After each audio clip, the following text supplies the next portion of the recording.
Shalom, salam sejahtera.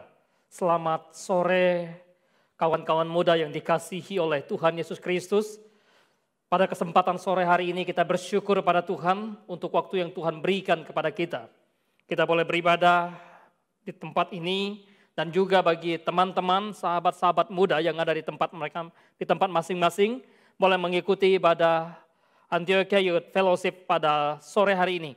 Kita bersyukur untuk waktu untuk kita merenungkan kebenaran firman Tuhan. Sebelum kita membaca merenungkan bagian dari kebenaran firman Tuhan pada sore hari ini, mari kita berdoa. Bapa dalam surga, kami mengucap syukur kepadamu. Di ibadah Antiochia Youth Fellowship, kami sungguh bersyukur kepada Tuhan. Tuhan masih memberikan kesempatan kepada kami untuk beribadah bersama-sama. Walaupun ibadah kami lakukan secara online, secara live streaming. Tetapi kami percaya bahwa persekutuan kami boleh dipimpin, ditolong oleh Tuhan. Dan kami boleh bersekutu di dalam roh dan kebenaran. Menyembah Tuhan, merenungkan kebenaran firman-Mu. Sehingga lewat firman-Mu pada sore hari ini, kami anak-anak muda Tuhan boleh dikuatkan, diteguhkan, dan diberikan satu pencerahan di dalam menjalani kehidupan keberimanan kami di tengah-tengah dunia ini. Tolong kami ya Tuhan, dan secara khusus hamba-Mu yang akan menyampaikan kebenaran firman-Mu pada sore hari ini. Hamba mohon urapan kuasa Tuhan dinyatakan kepada hamba-Mu sehingga setiap penyampaian firman boleh memuliakan nama Tuhan. Terpujilah nama Tuhan, kami berdoa dalam nama Tuhan Yesus Kristus. Amin. Sahabat-sahabat muda yang dikasihi oleh Tuhan Yesus Kristus, kita akan membuka satu bagian kebenaran firman Tuhan yang terambil dari tulisan Rasul Paulus kepada jemaat yang ada di Galatia. Kita masih membahas tema tentang kemerdekaan. Di dalam aku, Paulus berkata kepadamu, jikalau kamu menyunatkan dirimu, Kristus sama sekali tidak akan berguna bagimu. Sekali lagi aku katakan kepada setiap orang yang menyunatkan dirinya bahwa ia wajib melakukan seluruh hukum Taurat. Kamu lepas dari Kristus jikalau kamu mengharapkan kebenaran oleh hukum Taurat. Kamu hidup di luar kasih karunia. Sebab oleh roh dan karena iman kita menantikan kebenaran yang kita harapkan. Ayat 6. Sebab bagi orang-orang yang ada dalam Kristus Yesus, hal bersunat atau tidak bersunat tidak mempunyai sesuatu arti.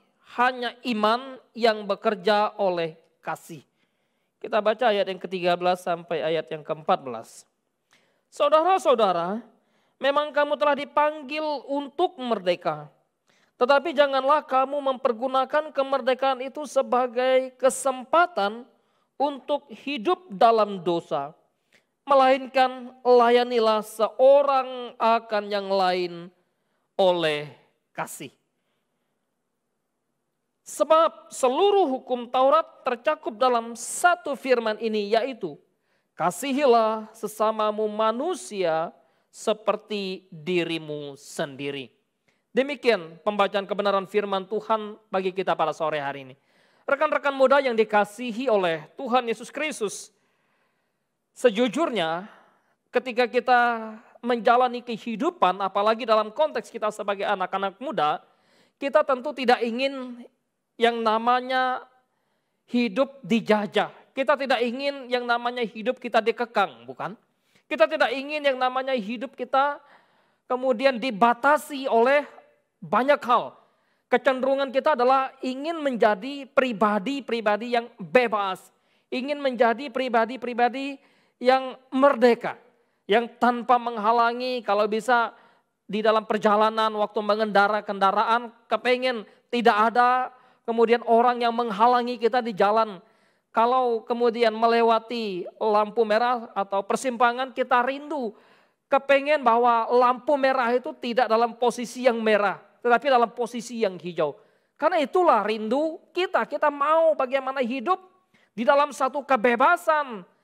Padahal kalau kita bicara tentang kebebasan, maka tidak ada kebebasan yang sebetulnya bebas sebebas-bebasnya. Karena justru di dalam kebebasan yang sebebas-bebasnya lah kemudian kita tahu kalau kita juga punya rambu-rambu di dalam kehidupan ini. Kita kepengen yang namanya hidup di dalam satu kebebasan. Tidak ada orang yang kemudian ingin hidup dalam satu belenggu. Tidak ada orang yang kemudian ingin hidup dalam satu keterkungkungan. Tidak ingin orang yang namanya hidup di dalam satu keterbatasan. Tidak. Kenapa? Karena memang ya namanya penjara, namanya perhambaan, namanya perbudakan itu sangat tidak mengenakan. Sangat tidak mengenakan. Yang namanya hamba yang diperbudak ya tergantung tuannya.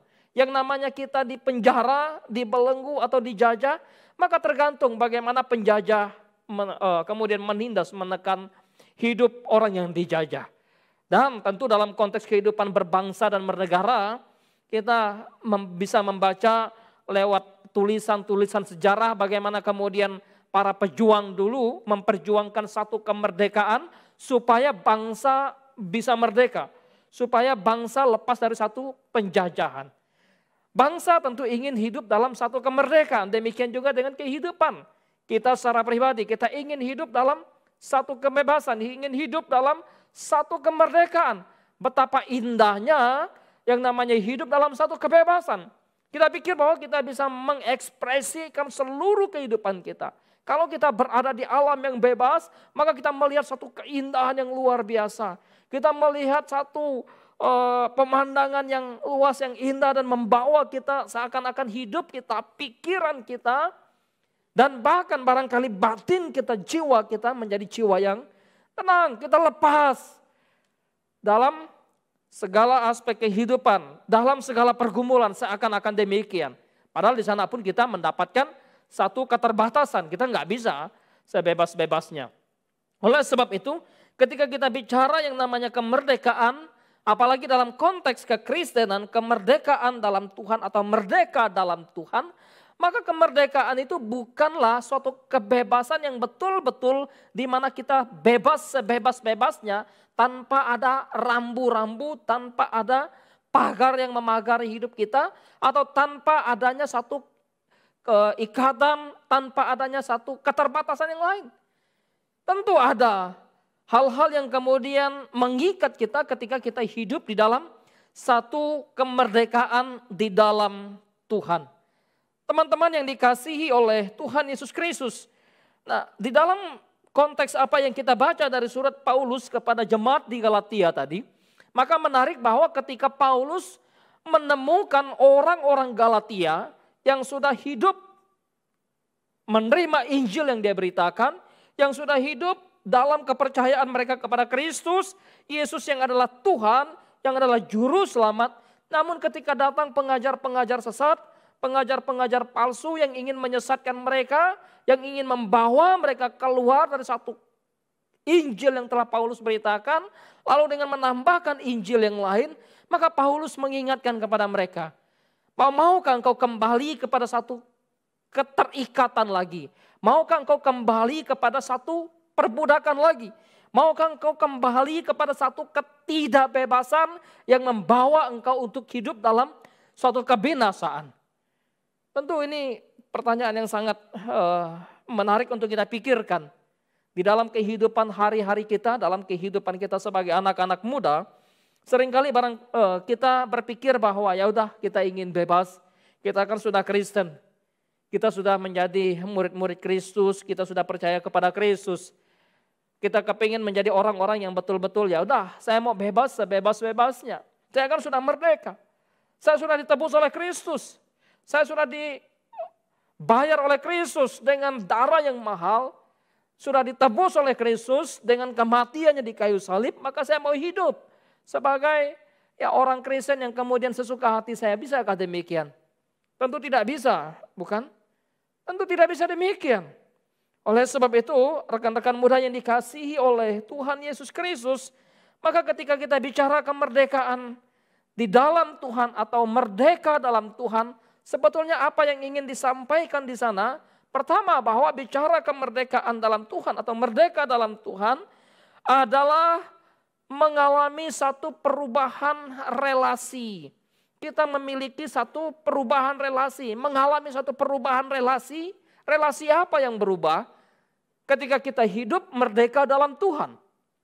Relasi yang berubah itu adalah bagaimana relasi kita.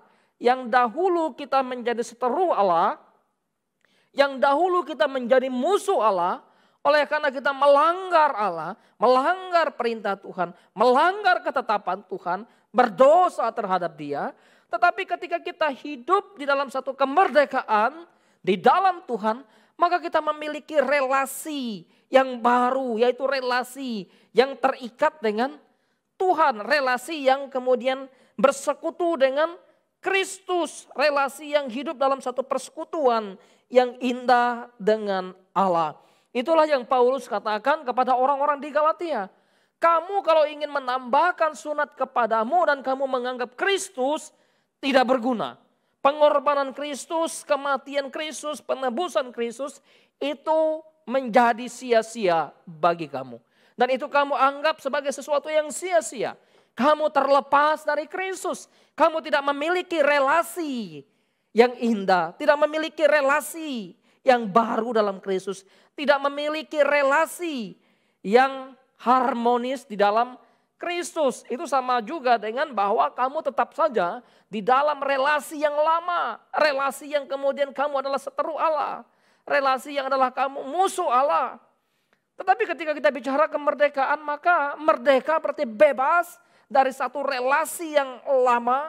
Relasi yang mengikat manusia dengan dosa, relasi yang membuat manusia hidup di dalam suatu belenggu dosa. Kini ketika merdeka dalam Tuhan, maka kita memiliki satu relasi yang baru. Perubahan status kita ketika kita merdeka dalam Tuhan. Teman-teman muda yang dikasihi oleh Tuhan kita Yesus Kristus. Bukan saja relasi kita kemudian bersekutu dengan Tuhan, relasi kita melekat pada Kristus seperti ranting melekat pada pohon. Demikianlah relasi kita sebagai anak-anak Allah, sebagai orang yang telah dimerdekakan oleh Kristus, maka kita terus melekat di dalam Kristus itu, melekat dengan Dia. Seperti apa yang Yohanes tuliskan di dalam konteks kemerdekaan, waktu Tuhan Yesus berbicara kepada orang-orang Yahudi yang percaya kepada Dia, apa yang Yohanes katakan kalau kita memperhatikan dalam pasal yang ke-8 dari Injil Yohanes, maka dikatakan bahwa setelah Yesus mengatakan tentang bagaimana dirinya, maka kata Yesus kepada orang-orang yang percaya kepada Dia, jikalau kamu tetap di dalam firman-Ku, kamu adalah benar-benar murid-Ku. Dengan kata lain, maka kemerdekaan di dalam Tuhan atau hidup merdeka dalam Tuhan berarti hidup terikat, hidup tetap, hidup melekat, dan hidup tinggal di dalam Kristus, dalam firman-Nya. Bagaimana dengan kehidupan kita sebagai anak-anak muda? Di dalam kehidupan hari-hari kita. Kita mesti sadar bahwa hidup kita yang sudah dimerdekakan oleh Kristus dan itu bukan perjuangan kita. Kemerdekaan dalam Tuhan, kemerdekaan yang sejati dalam hidup orang percaya, bukan hasil perjuangan kita. Bukan hasil intervensi kita. Bukan hasil kerja keras kita. Bukan hasil pencapaian prestasi kita. Bukan karena kita pelayanannya bagus lalu kita dimerdekakan. Bukan karena kita lalu memberikan persembahan kita. Bukan karena kemudian kita mengerjakan segala sesuatu yang banyak untuk Tuhan lalu kita dimerdekakan. Tidak.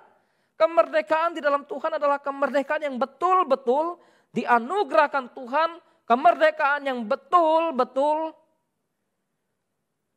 permanen. Bukan sementara. Kemerdekaan yang sejati dalam Tuhan. Kemerdekaan hidup kita sebagai orang percaya dalam Tuhan. Adalah kemerdekaan yang satu kali untuk selamanya. Sebagaimana Kristus telah mengorbankan diri, mati di kayu salib, menebus dosa-dosa kita, menjadikan kita anak-anaknya, menjadikan kita murid-muridnya, menjadikan kita umatnya, pengorbanannya satu kali untuk selamanya. Jadi kemerdekaan kita bukan kemerdekaan yang kemudian hari ini dimerdekakan, besok hilang, kemudian dimerdekakan lagi hilang, tidak. Jadi kemerdekaan yang betul-betul permanen yang Kristus kerjakan. Bukan karena kita, tetapi karena kuasa Allah yang memelihara kemerdekaan itu. Karena kasih setia Tuhan yang memelihara kemerdekaan itu. Karena pengorbanan Kristus yang mengerjakan kemerdekaan itu di dalam diri kita. Sehingga karya Kristus yang agung, yang mulia itulah, yang mahal, itu yang kemudian membuat hidup saya dan saudara, anak-anak muda, kita semua mengalami satu perubahan relasi kita dengan Tuhan. Relasi yang berubah dalam kehidupan kita yang telah dimerdekakan oleh Kristus, bukan saja relasi bagaimana kita dipersekutukan dengan Tuhan, tetapi juga kita memiliki relasi yang kemudian sudah terputus dengan dosa. Hubungan kita dengan dosa sudah terputus. Secara status kita bukan lagi orang-orang berdosa. Secara status kita orang yang telah dibenarkan Allah. Ketika kita telah dimerdekakan oleh Kristus, maka secara status kita sudah ditebus lunas oleh Kristus. Sudah ditebus lunas oleh darah anak domba yang telah dicurahkan di atas kayu salib, yang telah dicurahkan di atas bukit Golgota. Maka bagaimana Petrus membicarakan tentang status kita yang sudah terputus hubungan dengan dosa, maka bagaimana hidup kita yang sudah lunas ditebus oleh darah Kristus yang mahal, bukan dengan barang yang fana, bukan dengan emas, bukan dengan perak, bukan dengan apapun yang ada, yang bersifat materi di dalam dunia ini yang bisa kita dapatkan, tetapi ditebus oleh darah Kristus. Dan hubungan kita dengan dosa telah diselesaikan oleh Kristus. Ketika Kristus memerdekakan kita. Oleh sebab itu Paulus berkata, jangan mau lagi dikenakan kuk perhambaan. Jangan mau lagi ditekan oleh kuasa hukum yang membuat kamu untuk binasa. Yang menyadarkan kamu bahwa kamu berdosa, hukum itu kemudian kamu mau lagi kembali menambahkan hukum itu kepada kasih karunia Allah. Kristus sudah mati satu kali menebus dosa kita. Keselamatan sudah dikerjakan Kristus tuntas. Tidak perlu ditambahkan ini dan itu lagi. Teman-teman muda yang dikasihi oleh Tuhan Yesus Kristus. Kemerdekaan di dalam Tuhan. Merdeka dalam Tuhan berarti hubungan kita dengan dosa sudah terputus, sudah diputuskan. Walaupun kita sadar sesadar-sadarnya di dalam menjalani kehidupan hari lepas hari, kita masih kemudian bisa jatuh bangun di dalam dosa. Tetapi kuasa dosa itu sudah hilang. Kuasa maut sudah hilang. Kuasa kematian sudah hilang. Oleh karena Kristus yang sudah memerdekakan kita. Karena itu Petrus berkata juga jangan pergunakan kemerdekaan, kesempatan yang ada, yang sudah dimerdekakan oleh Allah, yang sudah dimerdekakan oleh Kristus. Lalu untuk melayani dosa lagi, untuk melakukan dosa lagi. Jangan. Tetapi sebaliknya bagaimana kita hidup di dalam kesucian, kekudusan, kesalehan. Itulah yang harusnya kita sebagai anak-anak muda, Kristen, anak-anak muda yang adalah murid-murid Kristus, anak-anak muda yang adalah orang-orang yang sudah dimerdekakan oleh Kristus, hidup di tengah-tengah dunia ini. Bukan sebaliknya, karena kita adalah Kristen, sudah, ya saya sudah dibaptis, saya sudah disidi, saya sudah mengaku percaya kepada Kristus, saya sudah melayani, dan bahkan saya sudah menjadi WL, menjadi singer, menjadi pemusik, menjadi alser dan sebagainya. Saya kan sudah Kristen, tidak pedulilah dengan dosa itu. Yang penting saya melakukan, mengerjakan tugas pelayanan saya, tidak bisa begitu. Kita mesti betul-betul memperhatikan apa yang Kristus perintahkan, apa yang Kristus tekankan, apa yang Kristus ajarkan, bahwa ketika dia memulihkan orang yang berdosa, di dalam beberapa bagian kalau kita membaca Alkitab, maka dia selalu mengatakan jangan berbuat dosa lagi. Jangan berbuat dosa lagi. Teman-teman muda yang dikasihi oleh Tuhan Yesus Kristus. Di dalam konteks kehidupan kita zaman sekarang, kita tentu diperhadapkan dengan banyak tantangan, godaan, cobaan, apalagi hidup sebagai anak-anak muda. Kita bisa menyalahgunakan mata kita untuk melakukan dosa. Kita bisa menyalahgunakan telinga kita untuk mendengarkan apa yang bukan kebenaran. Kita bisa menggunakan lidah kita, bibir mulut kita untuk mengatakan apa yang tidak seharusnya kita katakan. Kita bisa menggunakan jari jemari kita untuk mengetik kemudian memposting hal-hal yang tidak menyukakan hati Tuhan. Dan bahkan waktu kita jalan, waktu kita pergi atau waktu kita kerja sebagai anak muda. Barangkali kita kemudian dengan mudah tergoda di sana untuk jatuh ke dalam dosa. Hati-hati, maka Paulus mengingatkan kepada orang-orang percaya di Galatia, jangan mau lagi dikenakan kuk perhambaan. Jangan mau dikenakan kuk yang menekan kamu lagi. Jangan mau hidup lagi di dalam dosa. Tetapi ya kalau kita memperhatikan bagian lain di tulisan Yohanes juga, bagaimana dalam pasal yang ke-8 Injil Yohanes ayat yang ke-34, aku berkata kepadamu sesungguhnya setiap orang yang berbuat dosa adalah hamba dosa. Tetapi kemerdekaan yang Kristus kerjakan bagi kita, kemerdekaan yang Kristus berikan bagi kita, dia membebaskan kita dari hukum dosa. Dia menebus kita dari perhambaan dosa. Kalau kita membaca tulisan Paulus di dalam kitab Roma pasal yang ke-6, kita bisa mendapatkan di sana ya, Roma pasal yang ke-6. Ayat yang ke-16, 17, dan 18. Ayat yang ke-18 secara khusus saya baca untuk kita.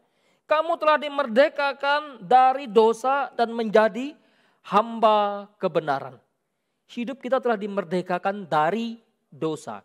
Jangan lagi kembali kepada kubangan dosa. Petrus mengatakan, kalau orang yang sudah mengecap kebaikan Tuhan dan terus menerus kembali ke kubangan dosa, maka apa yang Rasul Petrus katakan? Tepatlah pepatah mengatakan, anjing kembali ke muntahnya, babi kembali ke kubangannya, dan manusia berdosa kembali kepada dosa, dosa, dan dosa lagi. Cukup bagi saya dan saudara untuk hidup di dalam dosa yang lama. Kristus sudah menebus kita, sudah membenarkan kita, sudah memerdekakan kita. Kemerdekaan di dalam Tuhan, hal yang ketiga. Hidup yang merdeka dalam Tuhan bukan saja kita memiliki satu relasi yang baru dengan Tuhan, lalu relasi itu membuat kita, di mana kita terputus hubungan kita dengan dosa, tetapi juga relasi yang baru, status yang baru itu kemudian di dalam kehidupan kita sebagai manusia yang merdeka dalam Tuhan, hidup merdeka dalam Tuhan, maka memiliki satu perubahan hidup yang nyata. Kita sebagai umat-umat Tuhan, anak-anak muda Kristen, anak-anak muda yang percaya kepada Kristus, kita tidak bisa hanya memahami bagaimana Kristus mengampuni kita. Kristus sudah memerdekakan kita. Kristus sudah menebus kita. Kita tidak hanya cukup memahami pada tataran pengetahuan. Kita tidak hanya cukup memahami Alkitab hanya pada tataran konsep, hanya pada tataran teori, tapi harus dinyatakan dalam satu perubahan kehidupan yang nyata. Nah, ini penting sekali untuk kita perhatikan. Ya, sehingga bagaimana hidup kekristenan, hidup anak-anak muda Kristen betul-betul menjadi anak muda yang bertanggung jawab di dalam kehidupan hari lepas hari. Apa yang Paulus tulis misalnya dalam kitab Roma pasal yang ke-6 ayat yang kedua, pasal yang ke-8 ayat yang ke-22 kalau kita memperhatikan di sana. Maka pasal 8 ayat 22 apa yang Paulus katakan ya. Di dalam tulisan Rasul Paulus ya, tentang kemerdekaan pasal 6 ayat yang ke-22 kita bisa memperhatikan. Ya, saya baca untuk kita ayat 22. Tetapi sekarang setelah kamu dimerdekakan dari dosa dan setelah kamu menjadi hamba Allah, kamu beroleh buah dan kemudian yang membawa kamu kepada satu pengudusan hidup yang sesuai atau dan sebagai kesudahannya ialah hidup yang kekal. Jadi dibawa kepada satu kehidupan yang kudus yang kemudian menghasilkan buah. Kemerdekaan dalam Tuhan, hidup merdeka dalam Tuhan, maka mau tidak mau. Bagaimana hidup berbuah bagi Tuhan. Di dalam satu kehidupan yang nyata. Di dalam satu kehidupan yang praktikal. Yang bisa kita lakoni dalam kehidupan hari lepas hari. Orang di sekitar kita, teman-teman kita, baik teman kerja, teman kampus, teman pelayanan, akan melihat bagaimana hidup nyata kita. Akan melihat bagaimana kelakuan kita, akan melihat bagaimana sikap kita, akan melihat bagaimana kita berkata, akan melihat bagaimana kita kemudian melakukan sesuatu termasuk bagaimana kita memainkan media sosial kita. Nah, di dalam hal-hal kemudian hidup yang seperti itulah bagaimana kita sebagai anak-anak muda Kristen yang hidup di dalam kemerdekaan di dalam Tuhan, maka kita mesti menjadi garam dan terang dunia. Mesti menjadi garam di tengah-tengah dunia ketika dunia hambar adanya. Mesti menjadi terang di tengah-tengah dunia ketika dunia adalah gelap adanya. Itu panggilan hidup kita. Panggilan hidup saya dan saudara sebagai anak-anak muda. Rekan-rekan muda yang dikasihi oleh Tuhan Yesus Kristus. Ketika Kristus memanggil kita untuk merdeka, ketika Kristus memerdekakan kita bukan tanpa tujuan. Tentu ya selalu punya tujuan. Apa sih tujuan kita dimerdekakan oleh Kristus? Apa tujuan Allah memerdekakan kita? Apa tujuan hidup kita yang merdeka lalu di dalam Tuhan? Di dalam bacaan kita tadi, Galatia pasal yang kelima, maka kita menemukan ada dua paling tidak tujuan yang harus kita pahami dan harus kita hidupi. Yang pertama bahwa tujuan dari kemerdekaan kita sebagai orang-orang percaya, pertama adalah untuk melayani Kristus. Di dalam ayat yang ke-13, bagian terakhir. Tetapi janganlah kamu mempergunakan kemerdekaan itu sebagai kesempatan untuk hidup dalam dosa, melainkan layanilah seorang akan yang lain. Untuk melayani. Kita dipanggil, dimerdekakan oleh Kristus supaya kita bisa melayani Dia. Melayani Dia di dalam satu kesucian hidup. Melayani Dia dalam satu kebenaran. Melayani Dia di dalam satu ketaatan. Melayani Dia dalam satu kesetiaan. Melayani Dia dalam satu komitmen yang penuh kepada Tuhan. Jadi ketika Kristus memerdekakan saya dan saudara sebagai anak-anak muda, maka kita mesti sadar bahwa Dia ingin kita melayani Dia. Dia ingin saya dan saudara, teman-teman yang dikasihi Tuhan, rekan-rekan muda semua, untuk melayani Kristus. Karena itu ketika Dia memanggil kita untuk melayani Dia, mari kita buka hati kita. Kita beri hidup kita. Kita beri seluruh pikiran kita untuk melayani Dia. Tuhan memberikan kepada anak-anak muda yang dikasihi Tuhan pikiran yang begitu cemerlang. Pikiran yang begitu cerdas. Pergunakan pikiran itu untuk melayani Tuhan. Tuhan memberikan teman-teman muda begitu banyak potensi. Maka pergunakan potensi itu untuk melayani Tuhan. Pergunakan segala kemampuanmu untuk melayani Dia. Dimanapun Tuhan tempatkan. Waktu saudara sedang kuliah, maka Tuhan ingin engkau melayani Dia melalui kuliahmu. Waktu Tuhan memperkenankan engkau bekerja di kantor, maka Tuhan ingin bagaimana engkau menjadi pelayannya di kantor di mana engkau berada. Mari pergunakan setiap waktu, setiap detik, setiap hidup, setiap denyutan nafas yang Tuhan anugerahkan untuk kita melayani Dia. Apalagi ketika Tuhan percayakan untuk melayani di dalam satu persekutuan, di dalam gereja. Maka sebagai anak-anak muda yang dikasihi Tuhan, Saya sangat mendorong kita semua untuk bisa mengambil bagian dalam satu pelayanan yang ada. Karena itulah tujuan Allah memerdekakan kita. Tujuan Kristus memerdekakan kita. Sebab Dia adalah Tuhan kita. Dia adalah pemimpin kita. Dia adalah pribadi yang berkuasa atas kita. Dan kita adalah hamba-hambanya. Kita adalah anak-anaknya, kita adalah murid-muridnya yang dipanggil untuk melayani Dia.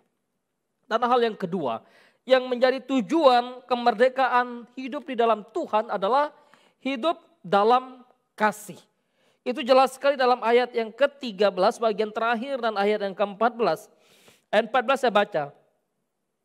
Sebab seluruh hukum Taurat tercakup dalam satu firman ini, yaitu kasihilah sesamamu manusia seperti dirimu sendiri. Tujuan hidup kita yang dimerdekakan dan hidup di dalam Tuhan, supaya kita hidup di dalam satu kasih, hidup mengasihi. Betapa indahnya hidup seorang anak muda Kristen yang hidup dalam kasih. Ya, tidak hidup dalam satu keegoisan. Tidak hidup dalam satu kepentingan sendiri saja. Tapi hidup memperhatikan kepentingan orang lain. Waduh, saya masih muda, bagaimana saya memperhatikan kehidupan orang lain. Teman-teman muda yang dikasihi Tuhan, mari dari sejak dini Tuhan mau bagaimana kita hidup dalam satu kasih. Mengasihi Allah tentu, tetapi juga dalam konteks tulisan Rasul Paulus kepada orang di Galatia ini, supaya mereka hidup dalam satu kasih, mengasihi seorang terhadap yang lain. Dan bagaimana kita bisa hidup mengasihi satu dengan yang lain? Tentu karena kita sudah mengalami kasih Kristus. Kita sudah mengalami kasih Allah. Kasih Allah yang dinyatakan kepada kita. Kasih Allah yang Dia berikan di dalam diri kita, dalam hidup kita. Kasih Allah yang Dia anugerahkan kepada kita, yang membuat kita untuk bisa mengasihi orang lain. Mengasihi sesama. Apalagi di dalam kehidupan berbangsa dan bernegara ini. Maka bagi orang percaya bagaimana hidup saling mengasihi itu penting sekali. Dan bayangkan kalau bangsa yang besar kemudian tidak hidup dalam satu kasih. Tidak hidup mengasihi manusia yang satu dengan yang lain. Lalu hidup seperti ya orang-orang yang kemudian menindas, lalu hidup seperti orang yang beringas, lalu hidup seperti orang yang memandang sesamanya seperti bukan manusia, maka berbahaya sekali. Tetapi kemerdekaan yang Tuhan anugerahkan kepada kita, dan kita hidup sebagai orang yang sudah dimerdekakan, hidup dalam Tuhan, karena Tuhan adalah kasih, maka kita yang hidup di dalam Dia pun memiliki kasih. Kasihilah Tuhan Allahmu, dan kasihilah sesamamu manusia seperti dirimu sendiri. Penting bahwa kita hidup di dalam satu kasih. Dan kasih itu adalah hukum yang Kristus berikan. Seluruh hukum Taurat tercakup dalam satu firman, yaitu hukum kasih. Teman-teman muda yang dikasihi oleh Tuhan. Oleh sebab itu mari melalui bagian kebenaran firman Tuhan ini. Dari sejak muda kita diberikan hati oleh Tuhan. Untuk peduli, untuk care, untuk bisa berbagi. Dari sejak muda Tuhan memberikan kepada kita kesempatan untuk melayani Dia. Untuk hidup dalam cinta kasih. Kalau engkau mengasihi, hidup dalam satu kasih yang indah, maka harmonisnya satu persahabatanmu. Harmonisnya satu hubunganmu dengan sesamamu.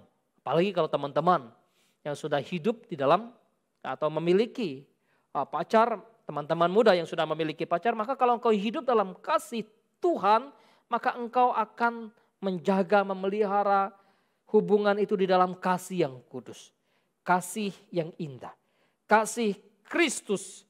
Dan itu membuat engkau kemudian melihat bagaimana anugerah Tuhan yang memanggil engkau dan menjadikan engkau saksinya di tengah-tengah dunia ini. Dan biarlah kesempatan sore hari ini kita boleh kembali memaknai kehidupan kita sebagai umat Tuhan, sebagai anak-anak muda Kristen yang sudah dimerdekakan oleh Kristus, dan kita hidup dalam kemerdekaan Tuhan, kasih Kristus menolong kita, menyertai kita, memimpin kita. Mari kita tundukkan kepala, kita berdoa kepada Tuhan.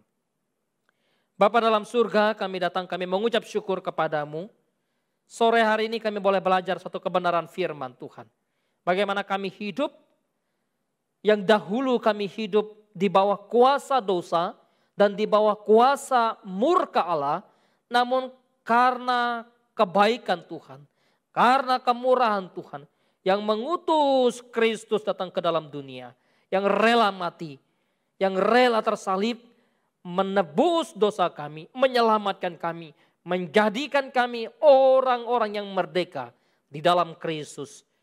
Dan Tuhan, kami memohon belas kasihan-Mu untuk setiap kami anak-anak muda-Mu, supaya kami sungguh-sungguh hidup dalam kemerdekaan yang Tuhan anugerahkan, menjadi saksi Kristus di tengah-tengah bangsa ini, di tengah-tengah dunia, di tengah-tengah pekerjaan kami, di tengah-tengah persahabatan kami.